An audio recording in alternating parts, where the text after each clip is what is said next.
Nous recevons donc tout de suite David Benichai, fondateur du collectif des démocrates mobilisés, mais aussi représentant des manifestations. Donc les fusées éclairantes lancées sur la maison du Premier ministre lors de cette manifestation à Césarée ont suscité de vives réactions. Bonsoir David, merci d'être avec nous ce soir. Bonsoir, merci. Alors pouvez-vous nous en dire un peu plus sur cet événement? Quelle est votre réaction? Alors, je vais probablement prendre à contre-pied un nombre de choses que vous avez dites, mais je suis extrêmement en colère de la façon dont on monte en épingle un événement qui est complètement déconnecté, je le dis bien, déconnecté d'une quelconque manifestation qui aurait pu avoir eu lieu à Césarée. Donc il faut bien comprendre, on essaye de coller. Moi, je ne sais pas qui a fait ça. Et ce qu'il a fait, c'est pas bien de prendre des fusées, pas des bombes, des fusées éclairantes qu'on utilise dans les situations de secours en mer pour tirer sur la maison du Premier ministre. C'est pas bien. Évidemment, il y a une enquête, très bien. Mais ça n'a rien à voir avec les manifestants. Il n'y avait pas de manifestation hier soir à Césarée. Donc on n'a pas une situation où vous avez des êtres humains qui s'excitent, qui sont de plus en plus agressifs et qui passent à l'acte. Vous avez un fait isolé dont on saura un peu plus dans les prochains jours, les prochaines semaines, pourquoi, comment. Et on essaye maintenant de faire coller un certain nombre d'événements alors qu'ils n'ont pas de lien les uns avec les autres. Moi, je suis à Tel Aviv, j'ai été à Sha'ar-Begin, où j'étais hier soir à Kikar Hatoufim. Il y a une ambiance extrêmement difficile, extrêmement lourde, des gens qui attendent leurs proches, qui sont désespérés, et je ne vois pas là d'appel au meurtre de qui que ce soit. Alors, comment vous venez quand même de dénoncer ces lancements de fusées éclairantes sur la maison du Premier ministre Benyamin Netanyahou? Comment qualifierez-vous cet événement? De mon point de vue, totalement anecdotique.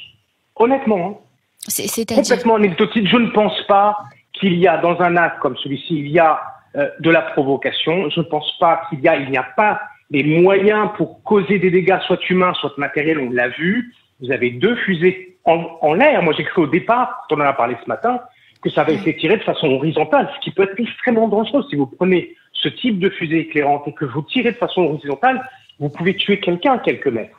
Donc, j'étais persuadé que c'est ce qui s'était passé, mais pas du tout. Ça a été tiré dans le ciel. On voit bien deux images dans le reportage, deux fusées éclairantes dans le ciel qui retombent, ce qui arrive évidemment très souvent, et ça ne cause aucun dégât. Donc, de mon point de vue, nous sommes en train de faire de toute cette histoire quelque chose qui n'est pas du tout à la mesure de la réalité, mais entre-temps, on a besoin de l'arbre qui cache la forêt parce qu'il se passe beaucoup de choses aujourd'hui en ce moment et qu'on n'a pas nécessairement envie que ce soit au prime time du journal, ni du vôtre, ni de la 12, ni de quel journal. Vous avez par exemple le fait que vous avez le Bet HaMishpat, le tribunal, qui va mettre en examen les deux conseillers de Netanyahou sur la fuite de documents ultra secrets, et il y a potentiellement dans cette affaire un Bibi Gate. Évidemment, ça passe à la trappe. Donc on va discuter maintenant des fusées éclairantes, du risque, de l'atteinte à l'intégrité corporelle du Premier ministre, ce qui n'est pas le cas, parce qu'il n'était pas là, et en plus de ça, c'est des fusées éclairantes dans le ciel, et pendant ce temps-là, il y a beaucoup de choses dont on ne parle pas. Et en réalité, il se passe beaucoup d'autres choses qui sont extrêmement importantes. Par exemple, on ne va pas discuter ce soir du fait que vous avez une décision de ne pas reconduire, voire même d'écourter des postes de conseiller juridique pour pouvoir dégager le conseiller juridique du gouvernement, du ministre du budget, pour pas qu'il vienne mettre son nez dans la façon dont le budget est construit. Vous avez comme ça des choses qui sont importantes, qui sont régaliennes, qu'on passe à la trappe, et entre-temps, vous et moi, on discute de deux fusées éclairantes dans le ciel qui ont abouti et qui ont grillé trois bouts d'herbe, franchement. Alors, des représentants de la gauche ont condamné aussi fermement cet incident, notamment Yair Lapid, il y a aussi, il me semble, Benny Gantz. Diriez-vous qu'en effet, il y a une sorte d'escalade de la violence de la part des manifestants, un climat qui devient de plus en plus hostile contre ce gouvernement? Non. Un climat hostile ne veut pas dire qu'il transgresse la loi. Un climat de colère et de rage ne veut pas dire que nous allons devenir des hooligans, un climat de sentiment d'être en permanence abandonné. Je veux dire une chose. Oui, comment on accepte dans ce pays que vous avez 70% de la population qui veut qu'on libère et qu'on mette en priorité la libération des otages, et un gouvernement qui qui ne s'en occupe pas. Donc c'est une violence extraordinaire. Comment vous expliquez que ce matin au journal, dans Yediot Ahronot, on nous explique que le Likoud est en train de discuter d'une formule de commission d'enquête spéciale pour éviter de traiter ce que 80% des Israéliens veulent, c'est-à-dire une commission d'enquête nationale sur le 7 octobre. Donc, si vous voulez, en matière d'hostilité et de violence, je pense que nous, manifestants, pour être dans la rue depuis un certain nombre de mois, voire d'années, je peux vous dire que les gens sont en colère, qu'ils le manifestent, qu'on met des pancartes, qu'on crie, qu'on chante, qu'on met de la musique, qu'on mobilise nos camarades, mais au final, jamais de dégradation de biens publics, jamais d'atteinte physique sur qui que ce soit. Et ça fait des années que ça dure, et nous avons un mouvement de contestation qui est pacifique, même s'il exprime sa colère, mais j'ai jamais entendu, moi, d'appel au meurtre, j'ai jamais entendu de chants pour pouvoir couper la tête de Netanyahou, jamais. Donc, si vous voulez, vous avez une colère, vous avez un sentiment de frustration, vous avez un désespoir profond, vous avez des gens qui tombent au combat au nord et au sud, vous avez des gens qui sont déplacés, des dizaines de milliers de gens qui sont déplacés, et nous nous occupons de deux petites fusées éclairantes qui, oh là là, auraient pu brûler la résidence. Non, il se passe des choses importantes, Charlie, extrêmement importantes, c'est sur ça qu'on doit se concentrer les uns et les autres. Et c'est ce que font les manifestants. Et ils sont la conscience de l'État d'Israël. Les gens qui sont dans la rue sont la conscience de l'État d'Israël, qui disent « N'oubliez pas les valeurs juives, on ne laisse personne sur le bas-côté du terrain, on ne laisse pas nos prisonniers. » Ça, c'est la conscience juive, et on le rappelle autant de fois qu'il le faut. Violent, débordement, agression de qui que ce soit, c'est pas le cas. J'allais vous poser pour la prochaine question, est-ce que vous pensez que cet incident pourrait être le prélude à une escalade vers des actes de violence encore plus graves? Mais étant donné que vous ne considérez pas déjà cet événement comme une escalade de la violence, j'imagine que cette question n'a pas lieu d'être. Mais regardez, c'est très intéressant parce que, non, je ne considère pas que c'est une escalade de la violence, je pense que c'est un phénomène isolé qui n'a rien à voir avec une montée en puissance d'une manifestation qui aurait pu créer un passage à l'acte, ça c'est un. Mais la deuxième chose, au moment où on se parle, vous savez qu'aujourd'hui, il y a l'avocat de Meir Swissa. Meir Swissa, rappelez-vous, c'était l'officier de police qui a jeté une grenade sur des manifestants, une grenade LM, je ne sais pas comment on dit ça en français, éclairant, aveuglant sur des manifestants, qu'il a blessé quelqu'un, qu'il a envoyé à l'hôpital une autre personne. Et là, aujourd'hui même, au moment où on se parle, on annonce que parmi les éléments d'argumentation pour sa défense à ce cher officier qui a été promu par Ben Gvir entre-temps, on nous explique qu'il aurait reçu un ordre. Alors attention, qui était à ce moment-là à la police de Tel Aviv? Ami Echel, celui qui a été justement mis dehors gentiment et tranquillement par Ben Gvir parce qu'il était dans des positions beaucoup plus compréhensives et encadrantes des manifestations et donc qui ne leur rentrait pas dedans. Donc si vous voulez, nous parlons de violence et de passage à l'acte alors qu'un représentant de la force, de la police, est passé à l'acte qui va être promu officier supérieur. Alors là, expliquez-moi, mais moi, je ne sais pas de quel côté la violence, mais c'est sûr que le peuple qui encaisse, qui perd son travail, qui se retrouve en 1200, 300 jours, je vous promets que ce peuple-là, c'est un peuple qui est extraordinaire, qui se défend, qui fait tout ce qu'il faut, mais qu'en face, vous avez un gouvernement qui le pilonne de toutes les manières possibles et imaginables. Alors David, je ressens votre colère et votre frustration. À quel point cette critique du gouvernement, justifiée ou non, est-elle légitime avant de devenir un danger pour la démocratie, surtout en ces temps de guerre? Non, je pense que c'est il y a une vraie une vraie éducation à la contestation politique, vous savez. On se parle maintenant, mais moi quand je suis arrivé en Israël, j'avais 16 ans. C'était pendant la guerre du Liban et j'ai participé aux manifestations. Donc, si vous voulez, des manifestations en temps de guerre, de gens qui ça suffit, on en a marre, il y en a eu dans toutes les guerres, en fait, d'Israël. Si on prend un peu de distance et qu'on regarde l'histoire de l'État d'Israël, il y a toujours eu des moments où le peuple a dit ça suffit. Maintenant, on arrête de cesser le feu, on arrête avec la guerre. Donc, si vous voulez, on est dans un contexte où les gens meurent, des jeunes, vous voyez, tous les soirs, vous avez des jeunes 20 ans, 19 ans, 22 ans qui tombent, donc des sadirs, en fait, des jeunes qui sont service militaire, plus des milliers de victimes. Et le pays n'en peut plus, il crame. Donc, si vous voulez, pour moi, de mon point de vue aujourd'hui, ce n'est pas les manifestants qui amènent aujourd'hui à faire monter en puissance une quelconque vindicte qui aboutirait à un passage à l'acte, voire, on est en pleine semaine de commémoration de Rabin, voire à un meurtre politique.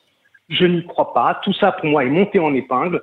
Ce n'est pas l'état d'esprit dans lequel sont les manifestants. Maximum, les gens vont aller se mettre en grève. Maximum, les gens vont aller s'asseoir dans le silence pour bloquer une route, ce qu'on appelle le Meri Ezrahi, c'est-à-dire une révolte civique. Mais vous n'avez pas de gens qui appellent, qui s'organisent en souterrain pour atteindre à la vie de qui que ce soit, si ce n'est les Iraniens, mais ça c'est pas nous. Mais il y a certaines personnes qui disent que ces manifestations créent une forme d'instabilité dans le pays qui sert les organisations terroristes du Hamas et du Hezbollah. Qu'est-ce que vous leur direz à ces gens? Alors, je leur dirais à ces gens qu'ils ne connaissent assez peu les stratégies et toutes les théories de la guerre. Okay? Lorsque vous prenez des populations en otage, vous créez dans la société, surtout une société démocratique évoluée, une réaction au sein de la population. Ça fait partie des stratégies. La stratégie du Hamas fait que c'est normal, légitime, humain que les gens disent qu'ils veulent récupérer leurs otages et donc on ait le sentiment que ces gens-là gênent. Mais ça fait partie des stratégies du Hamas contre nous. Et nous réagissons de façon la plus humaine et la plus normale. Donc c'est pas des gens qui sont dans la rue, qui supplient pour qu'on ramène les otages, qui sont des facteurs de déstabilisation. On connaît ce message, on connaît ces propos qui ont été tenus après le 7 octobre en disant « Vous les gauchistes dans la rue, c'est vous qui avez créé, enfin c'est pas nous qui avons lancé quand même la réforme juridique, c'est pas nous qui avons foncé à toute vitesse contre le peuple dans une réforme qui était contraire au fondement de la démocratie. » Et donc on y a réagi. Et effectivement, le gouvernement, le Premier ministre, le ministre de la Défense ont prévenu, attention, il faut arrêter avec cette réforme, que les gens continuent à descendre en rue, il faut arrêter ce phénomène.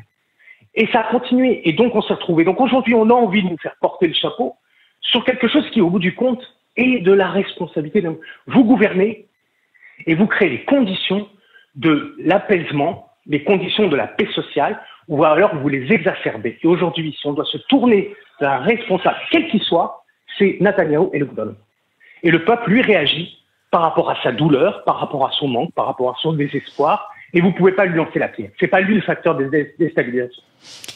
David, pour finir, on va revenir sur ces déclarations du ministre de la Justice, Yariv Levin. J'imagine que vous avez beaucoup à dire dessus, affirmant qu'il n'était pas nécessaire de tirer des fusées éclairantes sur la maison du Premier ministre pour mesurer l'ampleur de la violence et des tentatives de déstabilisation du pays de l'intérieur. Et aussi, comment percevez-vous cette utilisation de cet incident pour relancer le débat sur la réforme judiciaire? Je vais vous dire, évidemment, n'importe quoi serait le bienvenu pour relancer Yariv Levin. Moi, ce qui me paraît indécent, je dirais presque obscène, c'est que ce ministre qui n'a pas une seule fois pris la parole sur le 7 octobre, qui n'a pas vu une seule famille d'otages, qui n'est pas allé dans quel que ce soit à l'enterrement ou que ce soit sur un des kibboutz de Niroz ou de Farata, quelqu'un qui a été totalement absent et totalement transparent du débat politique depuis la catastrophe du 7 octobre, se réveille sous couvert de deux fusées éclairantes et voudrait relancer toute la machinerie de réforme judiciaire qui est en grande partie responsable de l'affaiblissement de la société et de cet affaiblissement qui a été repéré par nos ennemis, qui était bien préparé, il faut quand même le dire.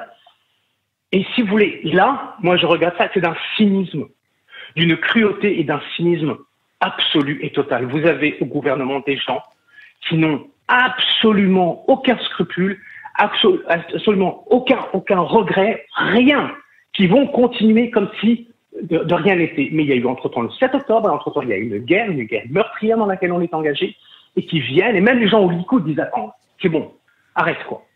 On va pas avancer sur cette réforme maintenant, c'est juste pas le moment, et c'est pas le propos. » Donc là, il y a quelque chose de mon point de vue, qui est complètement schizophrène, complètement délirant de la part de Yariv Levin. David Ben Ishai, merci infiniment pour cette intervention. Je rappelle pour nos auditeurs que vous êtes fondateur du collectif des démocrates mobilisés. Je vous souhaite une excellente soirée. On espère vous retrouver très bientôt sur les ondes de Cannes en français, David. Merci, bonne soirée.